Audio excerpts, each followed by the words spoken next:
Акамши азкуа аӷбақәа ргәырҽанӡамкәа игәарҭоит, аԥҟарақәа еилаганы аԥсыӡ зкуа ахараԥса рықәырҵоит.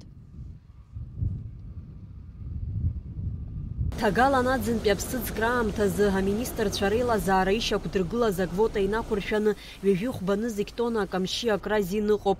Аха сезон хьысҳан имҩаԥысуеит, хәны зегь тонна инареиҳаны роуп аԥсыӡ иркхьо. Убри аан ишьақәыргыло аԥҟарақәа реилагара азин ыҟаӡам. Аԥсыӡкра рнапалакуп ҩажәи акӷба. Жәеиза аԥсыӡ ркуеит, жәаба иныҟәыргоит. Агәаҭарақәа раан аԥҟара еилазгаз аӷбақәа алкаан. Зашли на борт рыболовецкого сейнера Муаммер Кая, зафрахтованного, значит, одним из рыбодобывающих компаний Абхазии, было выявлено, на момент нашего нахождения здесь трюмы были пустые, хамсы, то есть хамса была вывезена, перегружена на борт транспортного судна в объеме 5 тонн, но этот лов произошел в запретном районе. И вот по этому поводу было составлено административное правонарушение. Протокол об административном правонарушении, значит, составлен российскими пограничниками, будет передано в Госкомитет по экологии Республики Абхазия для дальнейшего наложения штрафных санкций. Сумма штрафа, сам по себе штраф, он там в количестве 50 мрот, то есть это 3000 рублей.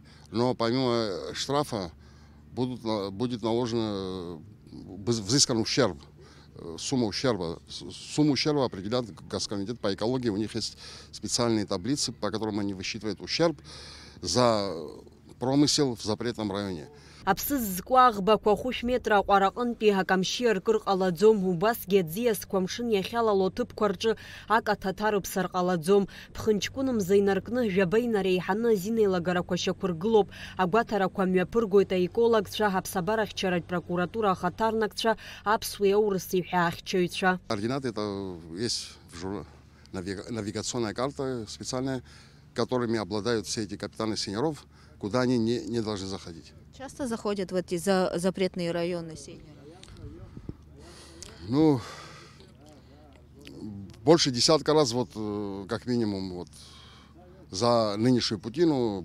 Все эти нарушения не остаются без реагирования, штрафные санкции налагаются. А в случае, если нанесен ущерб, то и взыскивается ущерб. А Госкомитет по экологии, они постоянно мониторят. Они должны находиться, там их инспекторов, экологов, сколько человек, вот они на сейнера рассаживаются и уже дальше проводят вместе с экипажем, смотрят, контролируют. В случае, если попадет в сети, например, вместе с хамсой какая-нибудь рыба особо ценная, если она уже как бы в мертвом состоянии, ее актируют. Если она живая, как бы ее обратно в море выбрасывают. Вот экологи мониторят ситуацию, как Госкомитет по экологии, как контролирующий орган. Мы, прокуратура, со своей стороны, надзорный орган, мы выходим в случае там каких-то, если нарушений таких массовых, выходим в прокуратуру. Но в этом году первый раз вышли. Ҳтәылаҿы анаплакқәа жәба акамшьи акразы алицензиа рымоуп. Аӷбақәа ргәаҭара ус аԥхьаҟагьы ацҵахоит. Амра Заранди-аԥҳа, Инал Ӷәынџьиа, Аԥсуа телехәаԥшра.